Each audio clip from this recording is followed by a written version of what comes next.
Hello everyone, আজকে আমি নিয়ে এসেছি ক্লাস 12 সেমিস্টার 4-এর কিছু লাস্ট মিনিট সাজেশন, যেটা পড়লে তোমরা 100% কমন পাবে। তো মূলত আমি 6 নম্বরের প্রশ্ন নিয়ে এসেছি।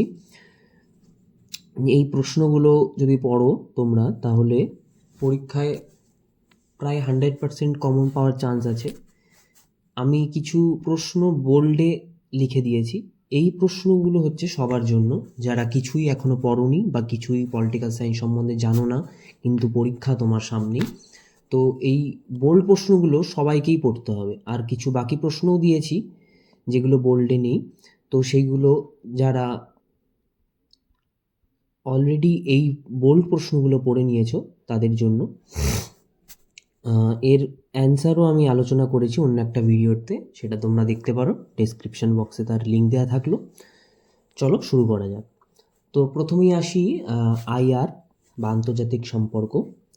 তো দেখো, প্রথম প্রশ্ন কি আছে আমাদের এখানে, আন্তর্জাতিক সম্পর্ক ও আন্তর্জাতিক রাজনীতির মধ্যে পার্থক্য আলোচনা করো। এটা কিন্তু খুব ইম্পর্টেন্ট একটা প্রশ্ন, এটা তোমাদের পড়ে যেতেই হবে সবাইকে, যারা পড়োনি এখনো পর্যন্ত কিছু, বা যারা ভালোই পারো পলিটিক্যাল সায়েন্স, লিখতে পারো 6 নম্বরের অ্যান্সার, তারা এটা পড়ে যেতেই হবে। আর যারা পারো না তাদের জন্য ভিডিও রয়েছে, সেটা দেখে ফেলো। সেকেন্ড প্রশ্নে আসি, আন্তর্জাতিক সম্পর্কে উদারনীতিবাদের মূল বৈশিষ্ট্যগুলি আলোচনা করো। এই প্রশ্নটাও খুব ইম্পর্টেন্ট।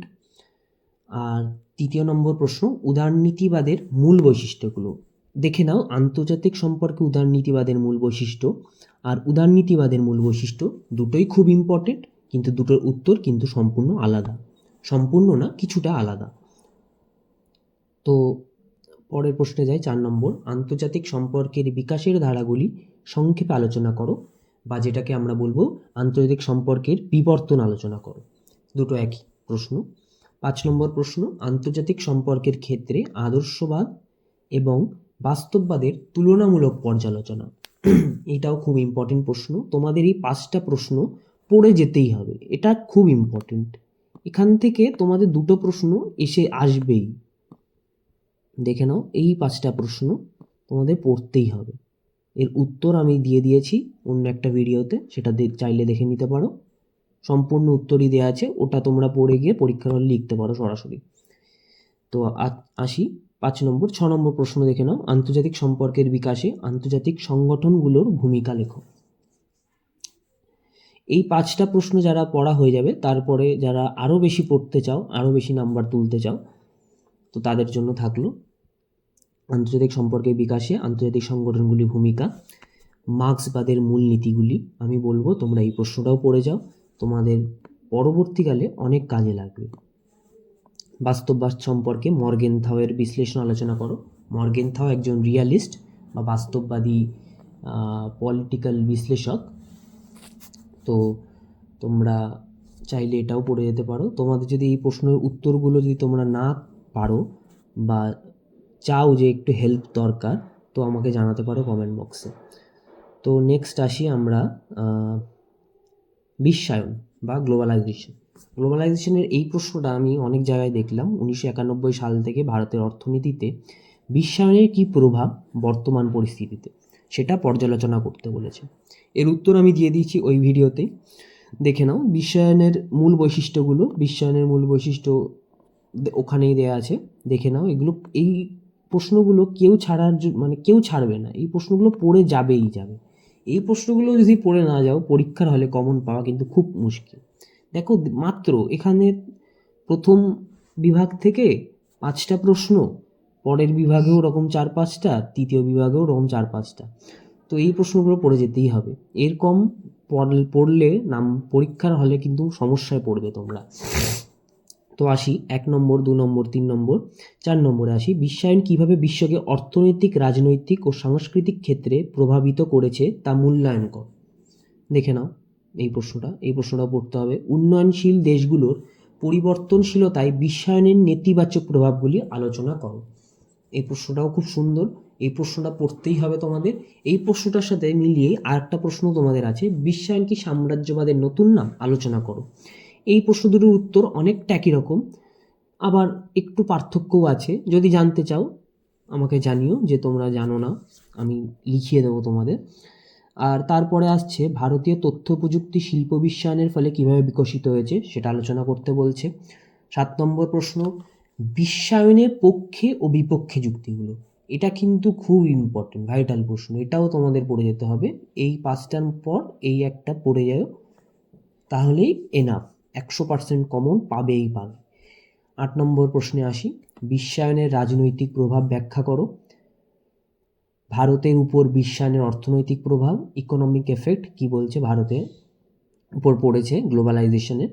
তারপরে এই প্রশ্নটা আলোচনা করলাম, বিশ্বায়ন কি সাম্রাজ্যবাদের নতুন নাম, আলোচনা করো।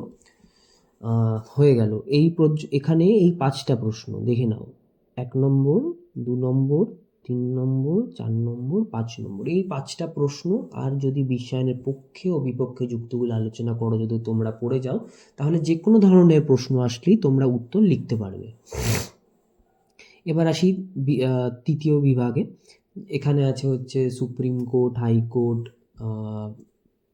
Prime minister, CM, chief minister, প্রেসিডেন্টের কথা। তো এখানের প্রথম প্রশ্ন হচ্ছে ভারতের সুপ্রিম কোর্টের গঠন ও কার্যাবলী। এটা আমি ওই ভিডিওতে খুব বিশ্লেষণ করেছি, খুব গভীরে বিশ্লেষণ করেছি, লিখেও দিয়েছি উত্তর, তোমরা চাইলেই দেখে নিতে পারো। ভারতের সুপ্রিম কোর্টের গঠন ও কার্যাবলী এই একটা প্রশ্ন। দ্বিতীয় হচ্ছে রাষ্ট্রপতির ক্ষমতা ও পদমর্যাদা আলোচনা করো। পাওয়ার আর ফাংশন আলোচনা করতে বলেছে রাষ্ট্রপতি। তারপরে প্রশ্ন হচ্ছে ভারতের প্রধানমন্ত্রীর ক্ষমতা ও কার্যাবলী। এই 3টে প্রশ্ন যদি কেউ পড়ে যায় তাহলেও তার চান্স আছে, একটা প্রশ্নই তো লিখতে হবে তোমাদের পরীক্ষায়, তো তার মধ্যেই চান্স আছে যে একটা প্রশ্নই 3টে প্রশ্নের মধ্যে থেকেই চলে আসবে। তো যারা কিছু মানে অল্প পড়াশুনো করেছো কিন্তু এখন সময় নেই তোমাদের হাতে, তো এই 3টে প্রশ্ন খুব ভাইটাল, এই 3টে প্রশ্ন পড়ে যাবেই যাবে, এই 3টে প্রশ্ন কিন্তু স্কিপ করবে না কেউ। 4 নম্বরে আসি, ভারতের কেন্দ্রীয় ক্যাবিনেটের কার্যাবলী আলোচনা করো। লোকসভা স্পিকারের ক্ষমতা, কার্যাবলী। ভারতীয় পার্লামেন্ট কীভাবে গঠিত হয়, পার্লামেন্টের গুরুত্বপূর্ণ কার্যাবলী আলোচনা করো। ভারতীয় পার্লামেন্টের উভয় কক্ষের মধ্যে সম্পর্ক আলোচনা করো। স্থানীয় কার্যনির্বাহী হিসেবে আমলাতন্ত্রের ভূমিকা। ভারতের রাষ্ট্রপতির জরুরি অবস্থা সংক্রান্ত ক্ষমতা। ক্রেতা সুরক্ষা আদালতের গঠন, কার্যাবলী। এবং সর্বশেষ প্রশ্ন হচ্ছে ভারতের যে কোনো অঙ্গরাজ্যের মুখ্যমন্ত্রীর ক্ষমতা ও কার্যাবলী আলোচনা করো। এই কটাই প্রশ্ন রয়েছে। কেউ যদি এই কটা প্রশ্ন ভালো করে পড়ে যাও, সে 40-এ 90% মার্কস মানে 36 নম্বর পাবেই পাবে। আর কেউ যদি এতগুলো প্রশ্ন পড়তে না পারো, তো শুধু বোল্ডের আকারে যে প্রশ্নগুলো দেওয়া রয়েছে এই প্রশ্নগুলো শুধু দেখে যাও। আমি অন্য ভিডিওতে এই প্রশ্নগুলোর উত্তরও আলোচনা করেছি, তো সেই উত্তরগুলো যদি লিখে আসো তাহলেও 30 থেকে 32 নম্বর পাক্কা। দেখে নাও একবার তোমরা একটু পজ করে করে দেখে নেবে, আমি ভিডিওটা তাড়াতাড়ি শেষ করার জন্য চেষ্টা করছি। তোমাদের পরীক্ষা সামনেই, বেশি ভিডিও দেখে নিজের সময় নষ্ট করবে না, পড়াশুনো করো। চাইলে আমি এর পিডিএফটাও দিয়ে দিতে পারি, কমেন্ট করে জানাবে তোমরা। আর তোমাদের যদি 2 নম্বর বা 4 নম্বরের প্রশ্ন নিয়েও সমস্যা থাকে সেটাও আমাকে জানিও, আমি তার জন্য ভিডিও নিয়ে আসব, ভিডিও এনে তোমাদের ফ্রি পিডিএফও প্রোভাইড করে দেবো, যাতে তোমাদের লিখে সময় নষ্ট না হয়। তোমরা পড়ে সেটাকে লেখার চেষ্টা করো। তো আজকে এই পর্যন্তই, ভালো থেকো, সুস্থ থাকো, পড়াশুনো করো, বেশি সময় নেই তোমাদের হাতে, ভিডিও দেখে বেশি সময় নষ্ট করবে না। আর যদি ভিডিওটা ভালো লেগে থাকে তাহলে চ্যানেলটাকে সাবস্ক্রাইব করে দিও, লাইক করে দিও, আর বন্ধুদের মাঝে ভিডিওটাকে শেয়ারও করে দিও যাতে সবার উপকার হয়। Thank you.